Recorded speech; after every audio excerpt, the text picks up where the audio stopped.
Welcome back. In this video, I am going to show you BMW F30 Bluetooth not working, how to fix. If you find the solution of your problem, then watch the video till the end so you cannot miss any important step. And if you find this video helpful, so please consider subscribing our channel.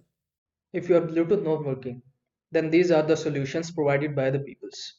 One people says that ended up fixing it by deleting all connected devices in the iDrive, then disconnecting the battery for 30 minutes, then connecting the phone backup, also reboot the phone and check for updates.